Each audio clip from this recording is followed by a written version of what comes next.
What up, what up, what up? Welcome to another episode of New Orleans Basketball and New Orleans Network podcast. As always, I'm your host, Raphael Rattler, joined by my fellow middle brother, Garrick Rattler. What's popping with you, bro? What up, bro? It's good, man. It's good. Everything's all good on this side. Man, I just want to take a second to give my city a big pat on the back and a big shout out, man, to this Super Bowl experience. It was quite the experience. Quite, basically the world's eye on the city, and I think they did a phenomenal job all week. All the local collabs that they did were great, man. The city and the culture was I would say, very, very well represented. So to all the vendors, to, like I said, all the local artists, the local talent, the musicians, the artists, the bartenders, everybody in the city, man, just a phenomenal representation of the city. In a really enjoyable experience. I know a lot of people got to go to different events and things, but everything seems to have gone well, man. And going into the game, obviously the pregame show with the Dancing Dolls, man, seeing Southern and the Dancing Dolls opening up for the Super Bowl just was an incredible sight, man. And I'm just so proud of those young ladies in that band, and John Batiste, obviously a fellow Purple Knight, singing the national anthem. Just incredible representation of the city, man. So I enjoyed it. I got downtown to see the light show on Jackson Square was absolutely incredible. But I think nobody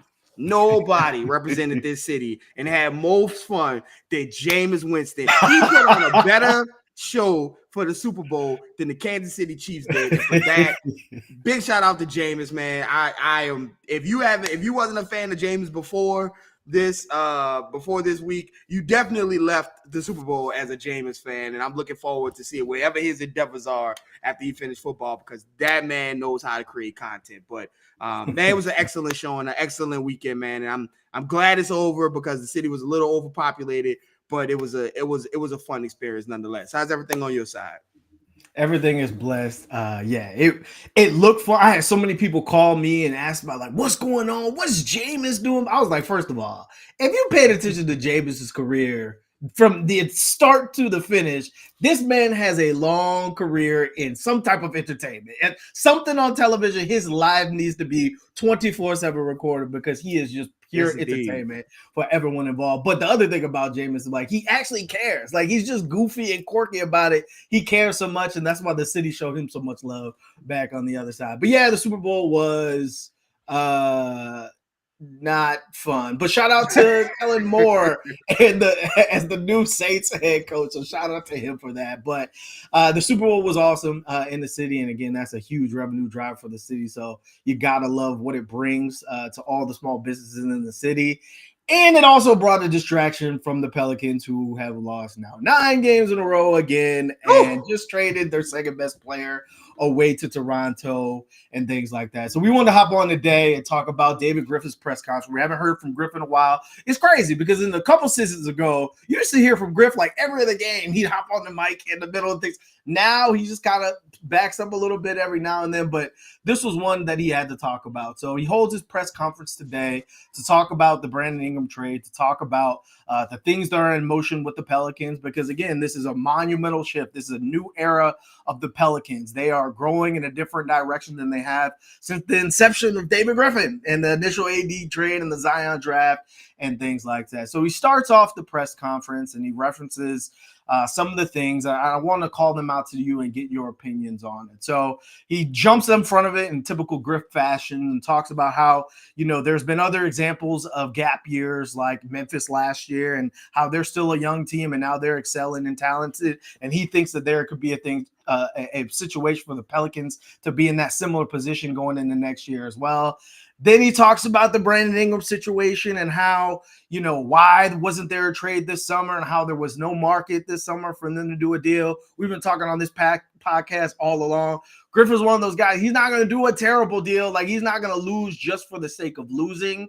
Then it gets announced earlier today that Brandon Ingram gets a 3 for a 120 extension with the Raptors, so $40 million. So everyone's kind of looking at Griffin like $40 million was too much. What are your thoughts on that? Before we go any further, Brandon Ingram landed at $40 million. It sounds like the Pelicans' price was lower than that. Where's your head at? Yeah, man. I guess as soon as that contract hit the timeline, I was like, oh boy, oh boy. But listen, I mean, I think there was a number that the Pelicans, like you said, the Pelicans would stick to. I also think that Brandon Ingram kind of felt, and this obviously I don't know the guy, but just from reading the tea leaves and things you hear, I think there was some hurt feelings involved. I think Brandon Ingram looked at it as, right or wrong, Zion's max contract was, obviously they had to do a little bit of negotiating to get, the clauses and all of that. But the money was there, right? The money is there for you to earn max money, no questions asked, right? And then Brandon Ingram looks at that and says, well, I'm always the one at the end of the season who's out there, playing. I've done all the changes that you asked me to do to my game. I've done everything that you've asked. And because of one playoff series, right or wrong, or, however you want to look at it, you're going to hold my feet to the fire and play games, with the contract. Because I don't, honestly, unless it's over like 8, if we're talking $10 million difference, I don't really know if that's enough to say, okay, well, we're just going to be out of the Brandon Ingram business completely, not even look to see if we can do something towards the end of the year, but like just be out of the business completely. So I do think that, and especially if you hear Zion and some of the other guys on the team, when they talk about Brandon Ingram saying, oh, well, he had to do the thing that's best for him, right? He had to do what's best for him.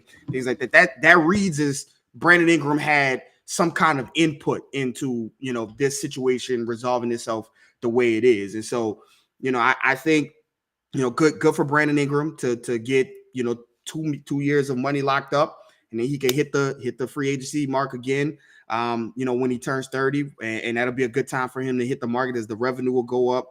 The TV deal, the 2 new TV money will come in.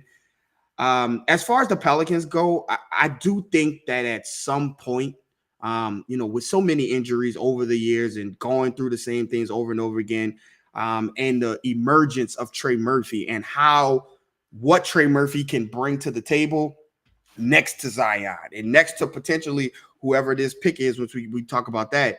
I think there was a certain point where you had to look at the books as well as the return on investment. We talk about going into the money situation with Brandon Ingram and Zion and Trey and all of that.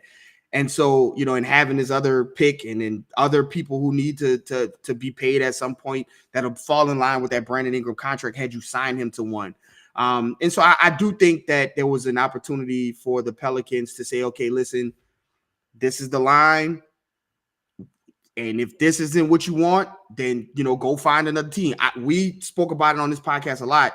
I just didn't see a team that would do what the Raptors just did.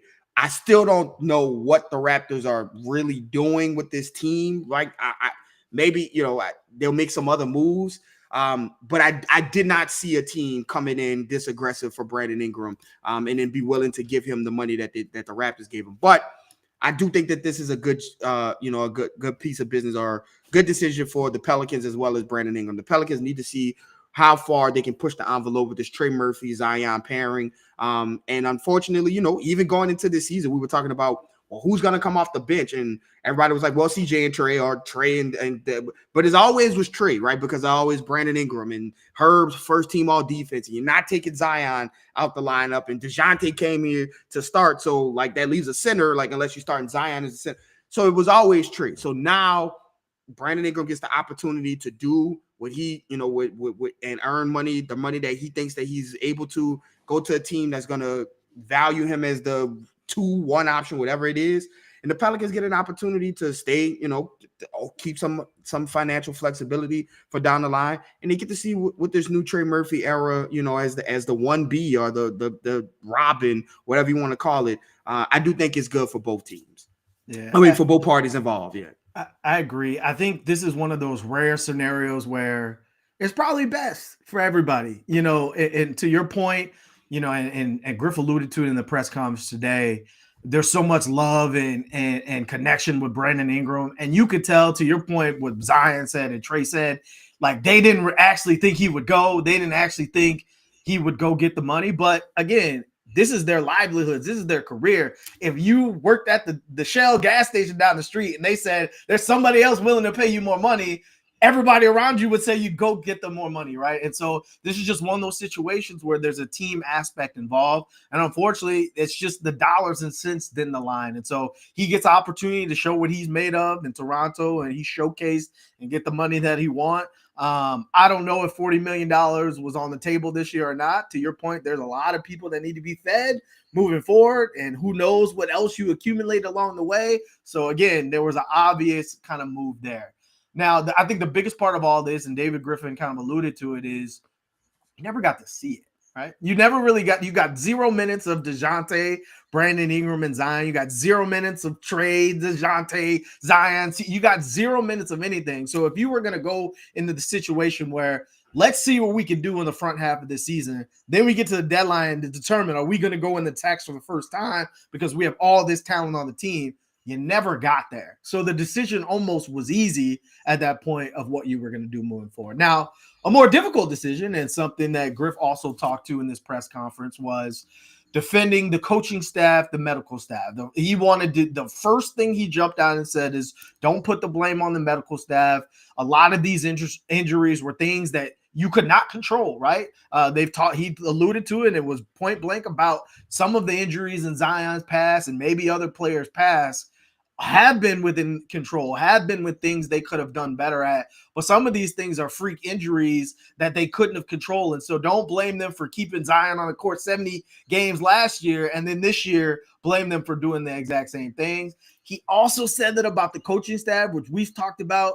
It's almost impossible as a coach to build some type of chemistry when every practice you don't know who's available and who's not. And he leaned on that. Let me ask you that. Is that fair? Right? He talked about maybe that's not the only issue and there's things you can improve, but is it fair to say, let's absolve the medical team, let's absolve the coaching staff? This was one terrible year of bad luck, and we're just going to push forward with the changes that we made so far. Yeah, when you talk about a difficult, a difficult proposition, and what up, West Bank Rick? Appreciate you always popping in and popping through. One of our favorite things we always say is, only a Sith deals in absolutes. And it's true, man. It is true, because it is super duper, like almost damn near impossible. You could have Phil Jackson in that coaching, in that coaching chair. And if you don't have the players, like Phil Jackson always talks about his players, Pat Riley always talks about his players.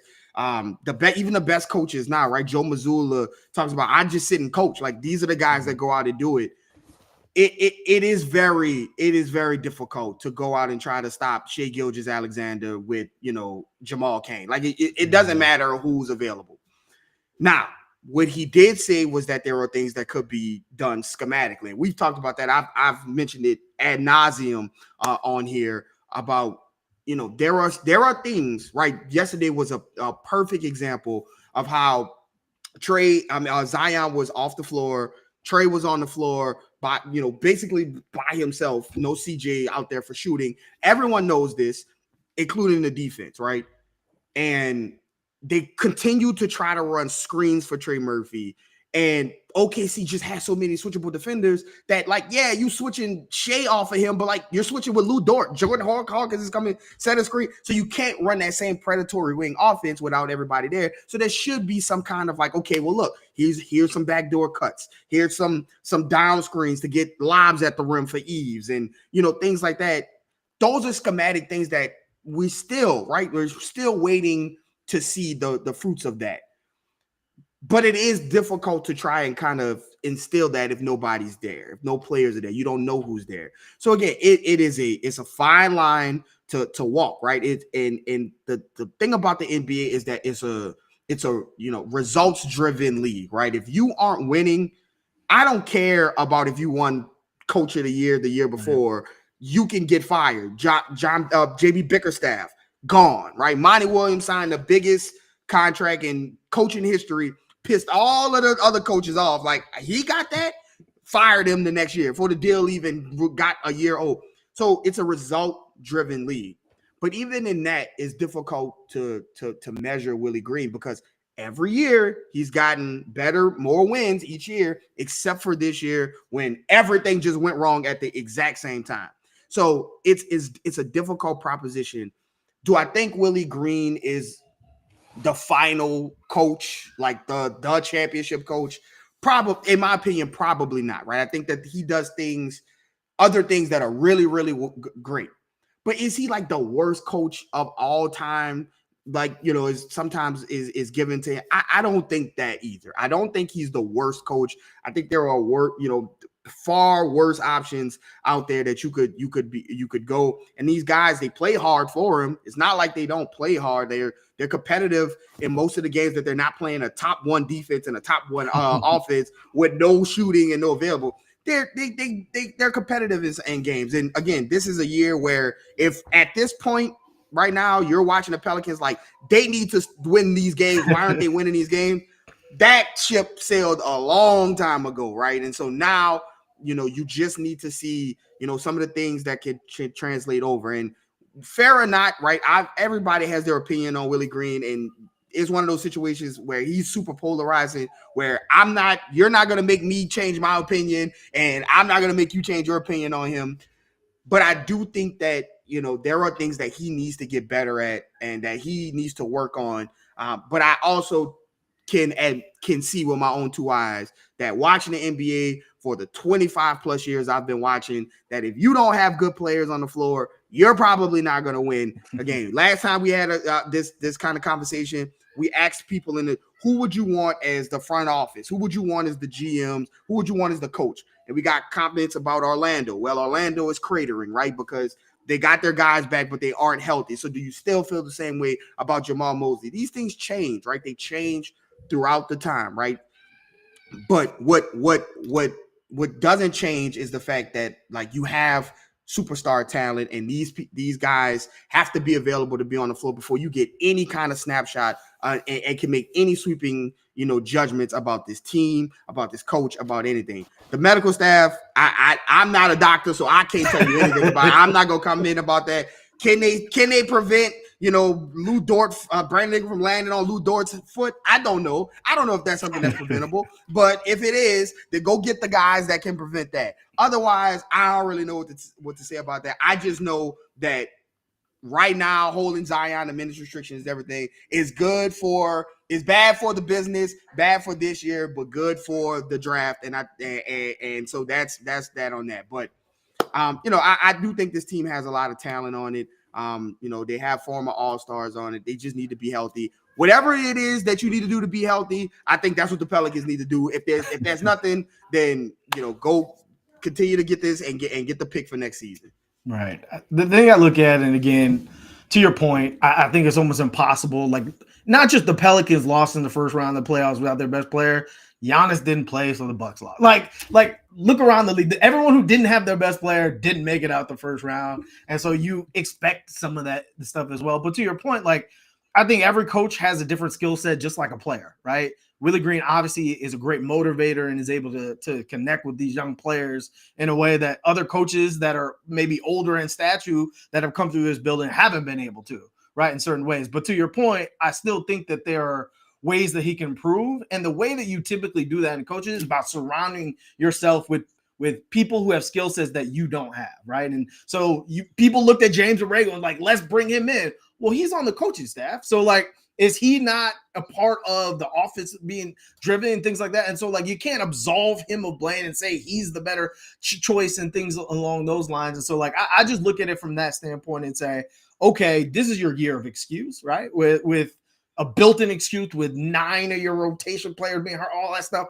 things like that. What do you do at the end of this year when you get Trey and Zion back and all those things? And then what do you do next year, right? And then that's where the question really pops out for me. So you talk about, Zion's minutes restriction, and you talk about what this means now that Brandon Ingram's no longer a part of this team.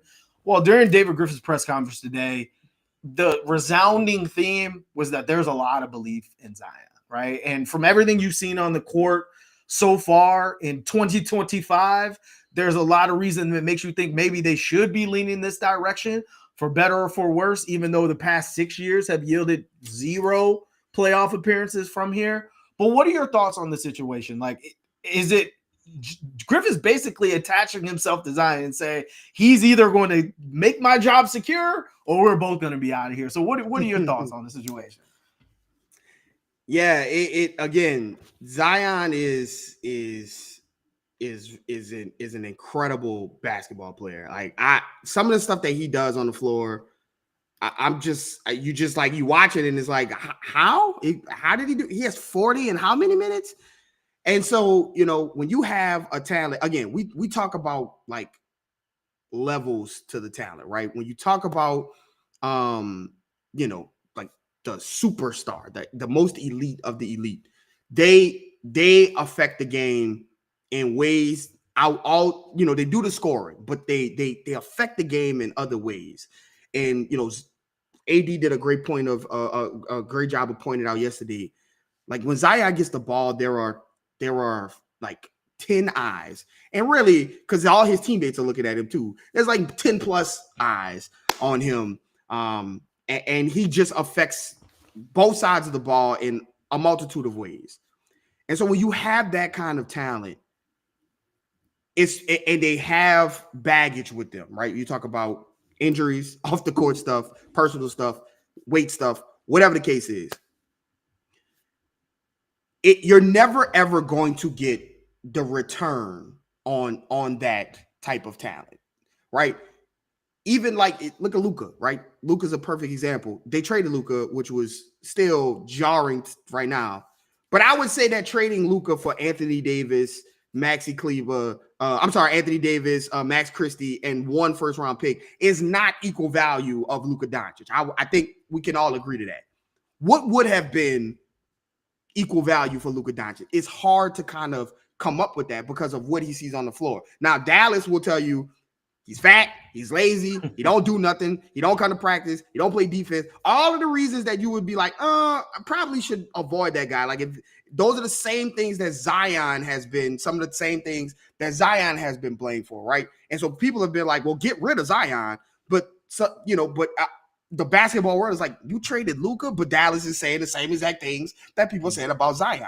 And so it's hard to try and get that similar value for him. So when you talk about David Griffin attaching himself to Zion, I mean, he basically mentioned how this is the year that Zion kind of locked in and focused. And that's why you're seeing, Zion do some of the things that he's doing this late in the season, coming off of injury, whatever the case is. And so I think, Zion and Griff, Griff got here with Zion basically landing himself, attaching yourself to Zion. I mean, whether you need to or not, whether you do it or not, it's probably going to be that way anyway, right? Like if Zion bottoms out and it's just doesn't work anymore, I don't know if Zion leaves and Griff is just allowed to just be there. I don't know if that's the especially since Zion re-signed that contract and has no player option. So you got him in, you attach yourself to him, and then you got rid of Brandon Ingram. So some of the things that we were able to blame on Brandon Ingram, you can't blame that on him anymore, right? So now you talked about it. The next step is, Willie, what are you doing, right? Mm-hmm. And if things don't trade that way and you get rid of Willie, now you can't blame him. You can't blame Brandon Ingram. Now you start looking at other people around, right? And where else to point the finger.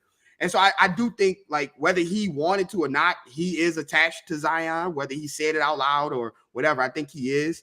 But I do think it's the only bet he can make. And what Zion has been showing, again, everybody doesn't grow the same way. It doesn't take the same amount of time for every single person. And now you're starting to see this Zion be more available and be there for games and be more vocal about his frustrations and kind of growing into himself as a star. I think, that's about as good of a bet as David Griffin can make, right now with the team as is. So, he and Trey Murphy have to take this team by the reins and take it into the future, the way, and that's the bet that the Pelicans are making. Right. The thing I look at is it's twofold, right? Like, obviously you're stuck with Zion, but I keep going back to the same thing. And Griff alluded to it as well. The sentiment around the Pelicans probably has changed over the last couple of years after they've had some success after not having very much at all in franchise history. But they still aren't looked at as a winner or a destination spot. To be honest, there's only like 5 destination spots in the NBA anyway. So you're a small market. You are a small market. You have to draft well. You have to hit like Memphis and OKC. You have to hit over and over and over again.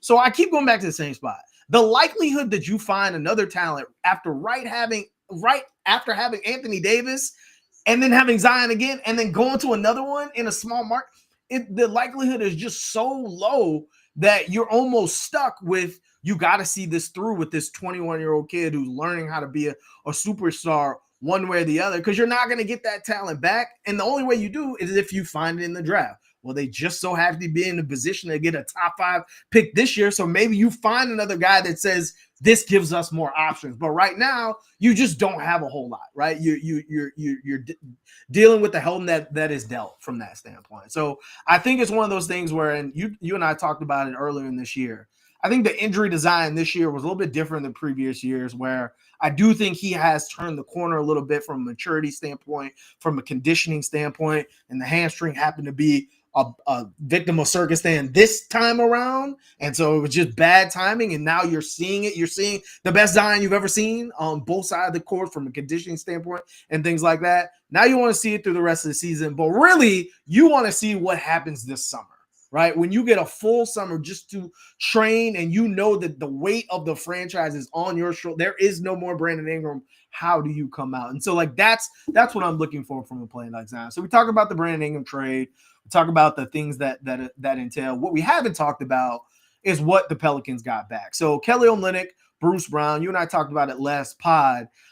We thought, hey, these are players that can contribute to a winning franchise like right now.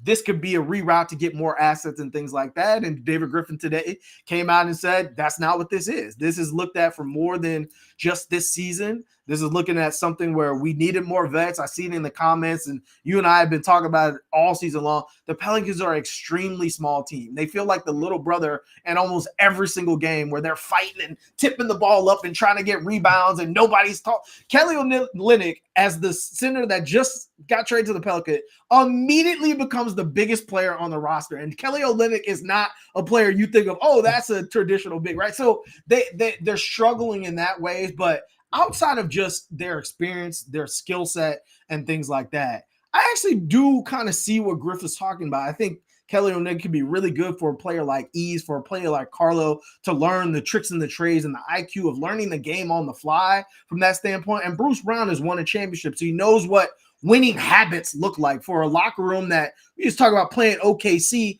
The Pelicans threw 4 rookies on the floor. So yeah, they lost by 30. Yeah, that's just that situation. But bringing guys in who know how to win and have seen winning, I don't think it necessarily hurts, especially if they're on manageable contracts. What do you think players like this could do for this roster, both through the rest of this season and moving forward?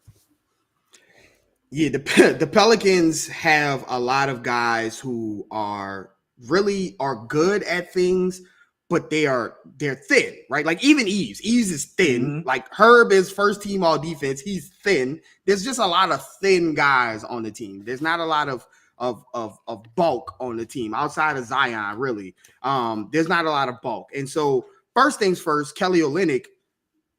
If the Pelicans never have to play Kelly Olynyk again, you don't have to apologize to me. I remember Kelly Olynyk, the Pelicans going up to Utah, and Kelly Olynyk just handing out that work, like Rihanna, handing out that work to the Pelicans and hitting threes and bodying people and getting rebounds and just being a physical presence. So if the Pelicans don't have to deal with that again, that's already a win in my book.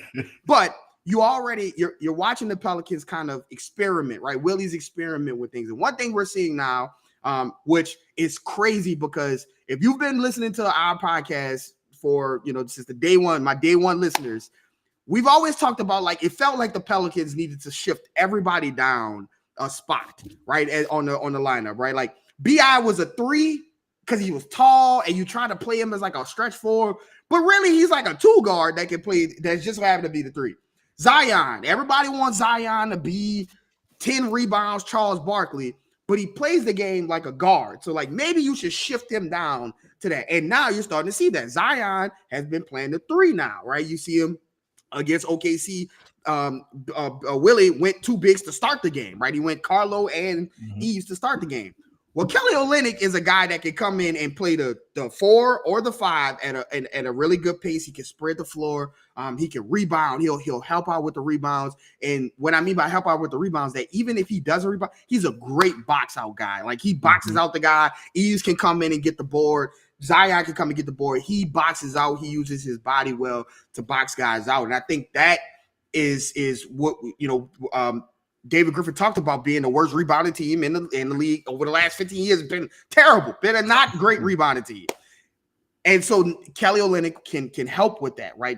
Boxing people out and teaching Eves those veteran moves to box out people and things like that. Because Eves was learning by himself, right? Like Daniel Tice, God bless him, right? Do your thing. I don't know what league he signed it. Do your thing over there. Like, he wasn't the teacher that that Eves needed, right?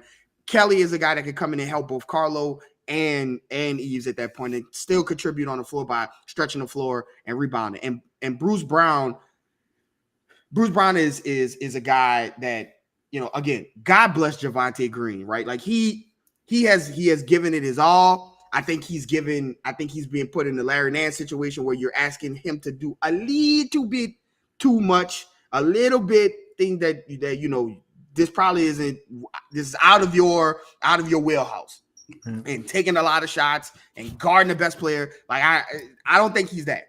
Bruce Brown is typical Willie Green guy, blue collar, is gonna do all of the things. I think everybody knows him as the kind of like the dunker spot guy, right? Like, this guy is like 6'4", but was in the dunker spot in his Brooklyn days and hitting those floaters over and over and over again. And then he went to Denver and he helped them, win a chip, right? Like he went there, played the kind of Swiss Army knife kind of guy. And so I think that is exactly what the Pelicans need. They need right now, they need a guy that can come in and do what's needed for that game and be able to do that, whatever that thing is, change.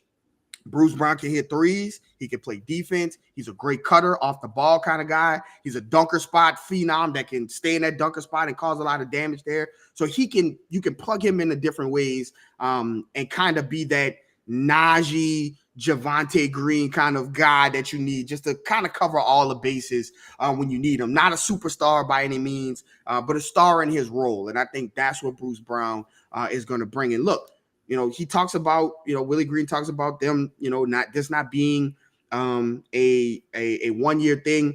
Again, the Pelicans are a unique situation where they are a young team, but they're trying to like win, right? So like you can't have all young guys and just run them out there and think you can just out athletic people and things. And I don't know if Zion is still growing and maturing, Trey is still growing and maturing. Obviously, you have DeJounte there and Herb there who are more mature down the line. But like those guys, I don't know if those guys you're ready to have those guys replace what veterans can come in and do for your team. So having those guys on the bench, I think, is going to be good.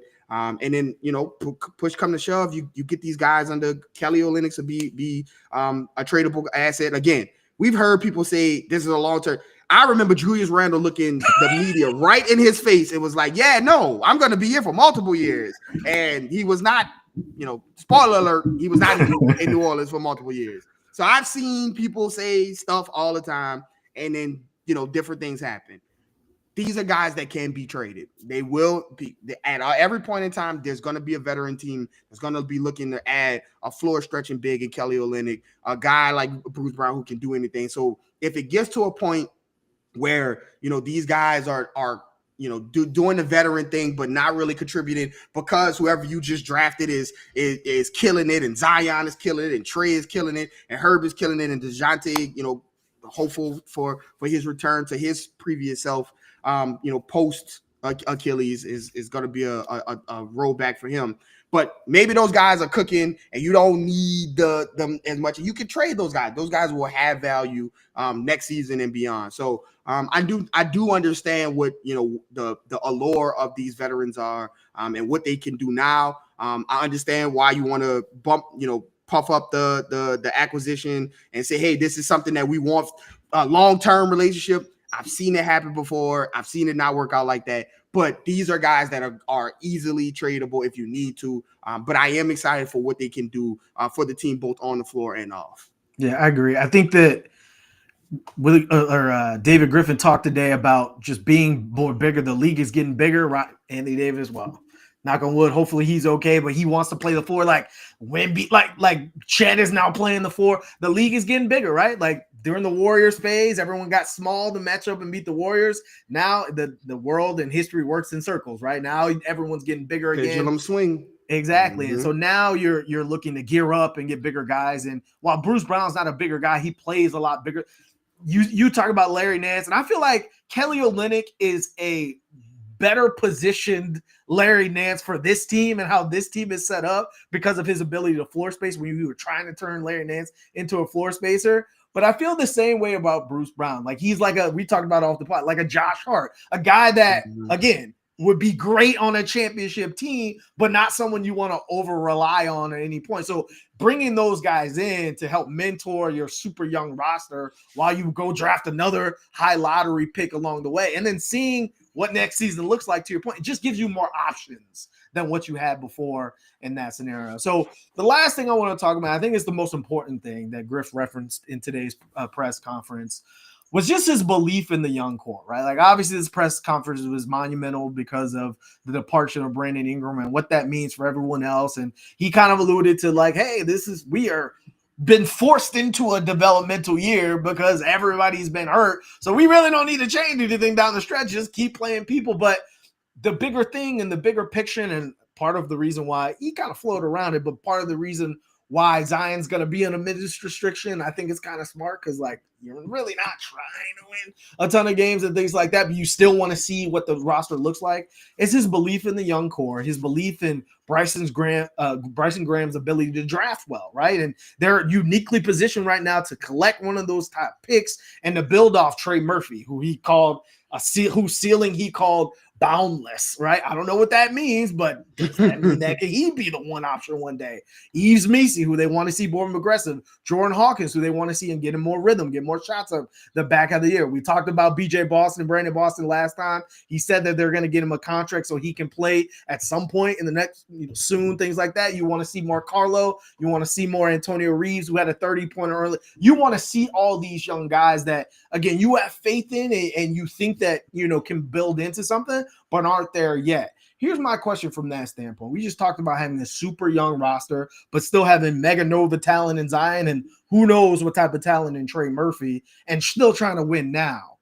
Do you feel at some point, again, I feel like history repeats itself, it's going to be a consolidation move where you got a lot of young players, you just picked up more draft picks, you own all your own draft picks, you still have future Bucks picks. Like at some point, you're going to probably have to make a move to be more aggressive there. Or do you just believe in just continue to stack draft picks like OKC and hoping to strike gold? Yeah, I think the first things first is you have to see what you have in this draft pick coming up. I think you make a decision based off of what's coming up because you have an opportunity if the Pelicans finish in the worst 3 records, which, we'll see, but if they finish in the worst 3 records and that gives them the worst 3 teams have the same lottery draft pick odds. And you fall into the 3, right? And again, we've talked about it. I understand that Cooper Flagg is the shining toy, and again, he may be the best player in the draft, whatever. But if you fall in and you're saying, hey, it's either Coop, Ace Bailey, Dylan Harper, VJ Edgecombe, if you fit into one of those guys, and I see people in the comments talking about how next year's already dreadful and you can't even, DeJounte is out and the future is bleak already. Like, you fall into one of those guys, right? And what happens if you don't get Cooper Flagg, but you get Ace Bailey, right? Ace Bailey is 6'10" and a shot creator, right? What happens if he is off the dump incredible, right? Like, you draft him and he's already a ascending star, right? Like, he hits the ground running. That changes your whole outlook on everything, right? Like, getting draft picks, compiling draft picks. It changes your whole thought on, the team you have now, right? You start looking at okay, so what else is, are we able to trade off and have conversations about other pieces that you need to think about looking to move and things like that. And so, I think that answer comes after this draft, after you make this draft pick and you see what that draft pick looks like. Because if that person's incredible, then that changes the forecast on everything. The core is young. It is, and it's you've been watching the Pelicans for so many years. You've been watching Zion for how many years, and it feels like these guys should be 29, 30 years old. But Trey and Zion are still developing things in their game, right? Like, they're still developing things. They're still growing. And the top 3 picks in this year, all are teenagers. They're all of them. Like, if you just think about Dylan, Coop, and Ace, they're all teenagers. And so you're going to get even younger, after this draft pick. And so you make that decision going forward. If this guy you draft is great, then yeah, you make a consolidation pick and maybe I'll trade and maybe you're ready to go all in on it. But if this guy comes in, and whether it's Coop, because again, I just want people to remember, just because you are great in college and you're the number 1 pick all the way through, does not mean you are guaranteed to hit the ground running or be good in the NBA. See Tyler Hansborough. There's just so many examples of it, right?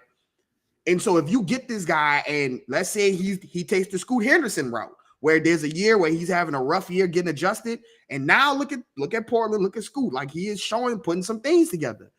Then that changes. No, you don't want to do a consolidation trade because you might not be ready to make that step right then and there. And so that's why people talk about getting underneath the tax and saving Ms. Benson money. And again, I don't police billionaires. I think you spend your money like you should, whatever.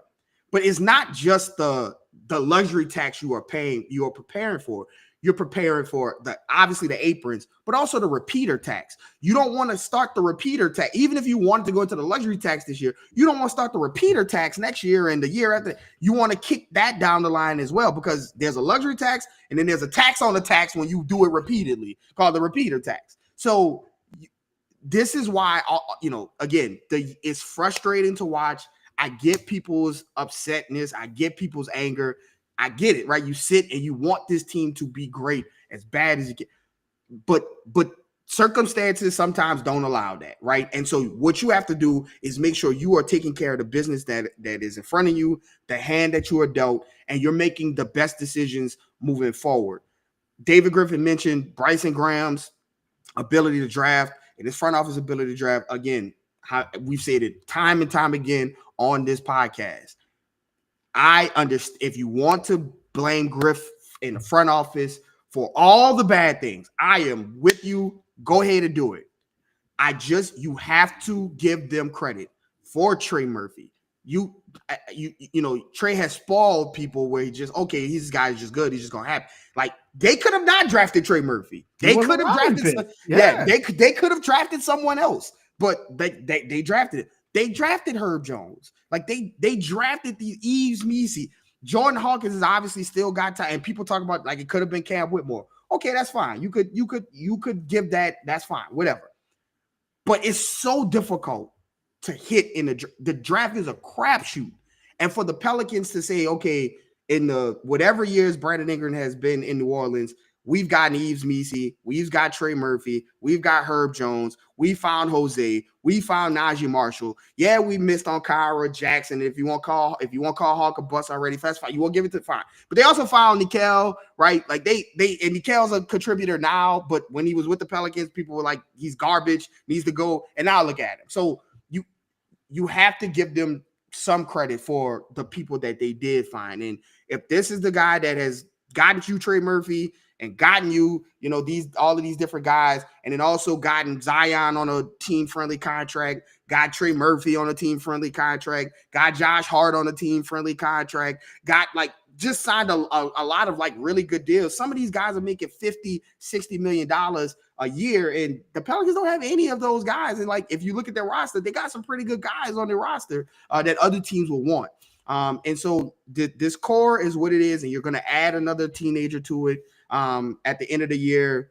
Depending on who you draft, I would venture to say they're probably going to be one of those teenagers. And you're going to add this to the young core. And after this season is over, I think that's when you say, okay, what does the team look like now? Are we still dealing with injuries, or is this another Zion playing 70 games this season and Trey was hooping and Dylan Harper showed out, or Ace Bailey showed out, or Coop showed out, whatever the case is, and then you make that decision afterwards.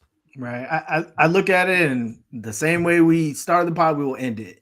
New Orleans is a small market where the team has no franchise history. You are not getting free agents. You are not – Griff talked about the press conference. People are not going to ask to be traded to you. They're probably going to ask to be traded away from you before they ask to get traded to you. So the best bet you have is to consistently draft well and hope to strike gold, right? The same way Memphis is doing, the same way OKC is doing, the same way all these teams are finding their talent in the draft and hitting left and right. The Pelicans have to do that too.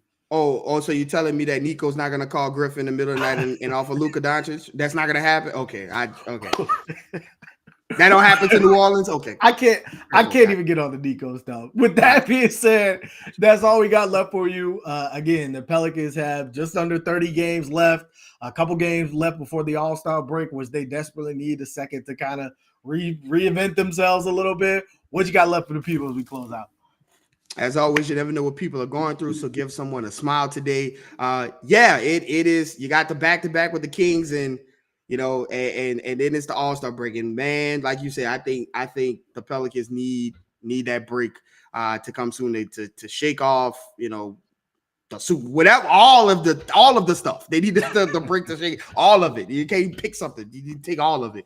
But yeah, man, it is a year of development, a gap year. Again, I just ask that you don't watch this Pelicans team saying, oh, why aren't they winning games? Because that ship sailed a long time ago after maybe, I don't know, pick a person's injury. Like you just pick a person. It ended at that point. So I think now it's about development, and it's about getting your ducks in a row for whoever this next lottery pick that you're going to get in, setting yourself up to make sure that person has an opportunity to be successful as well with Zion and Trey and the rest of the guys. So with that being said, follow myself at Garrick_Rattler. Follow my brother at Raphael_Rattler. Follow the page at NO_basketball, no E. That's on Twitter, Instagram, social, wherever you get your social media. Most importantly, subscribe to New Orleans Basketball, and we'll see you guys next time.